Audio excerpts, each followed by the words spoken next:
জাতীয় সংসদ নির্বাচন ঘিরে প্রস্তুতি নিচ্ছে রাজনৈতিক দলগুলো। বিএনপির দুর্গ হিসেবে পরিচিত বগুড়া জেলায় ২০১৮ সালে ৫টি আসন হাতছাড়া হয় তাদের। হারানো দুর্গ পুনরুদ্ধারে এবার জোরে সোরেই মাঠে নেমেছে দলটি। আর বিএনপির দুর্গে ভাগ বসাতে মরিয়া জামায়াত। হিরন আরও মিনারেল ওয়াটার মাত্র ৫০ পয়সায় প্রতি লিটার। প্রার্থীদের দৌড়ঝাঁপ আর মিছিল মিটিংয়ে সরগরম জেলার অলিগলি।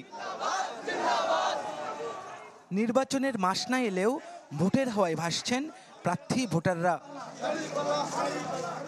চলছে হিসেব নিকেশের সমীকরণ, কে কার চেয়ে এগিয়ে তা নিয়ে বিশ্লেষণে জনগণ।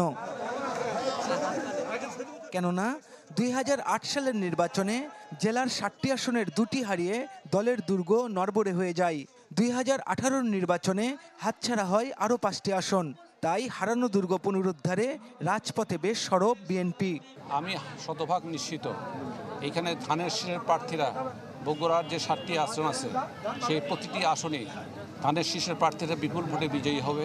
বগুড়ায় যে 7টি আসন রয়েছে 7টি আসনই বিএনপির আসন এবং ইনশাল্লাহ আগামী নির্বাচনে আমরা 7টি আসনই বিএনপি বিপুল ভোটে জয়যুক্ত হবে। অন্যদিকে বসে নেই জামাতি ইসলামীও। বিএনপির দুর্গে নিজেদের আসন পাকাপোক্ত করতে মরিয়া তারাও। এরই মধ্যে 7 আসনে একক প্রার্থী দিয়েছে দলটি। বগুড়ার জনগণ পরিবর্তন চায়, তার রক্ত দিয়েছে, জীবন দিয়েছে একটা পরিবর্তনের জন্য।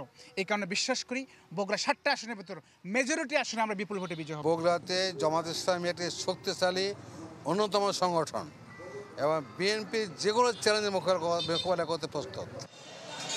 যদিও উন্নয়নের স্বার্থে প্রতীক নয়, যোগ্য প্রার্থীদের জনপ্রতিনিধি হিসেবে চান ভোটাররা ও সুশীল সমাজ।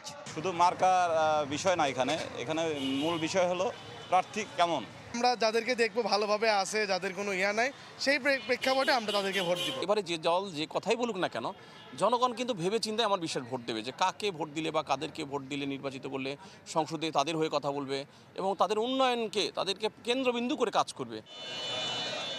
12 উপজেলা নিয়ে গঠিত বগুড়া জেলার সংসদীয় আসন রয়েছে 7টি, যেখানে মোট ভোটার 29,41,645 জন। ফরহাদুজ্জামান শাহী, চ্যানেল 24, বগুড়া।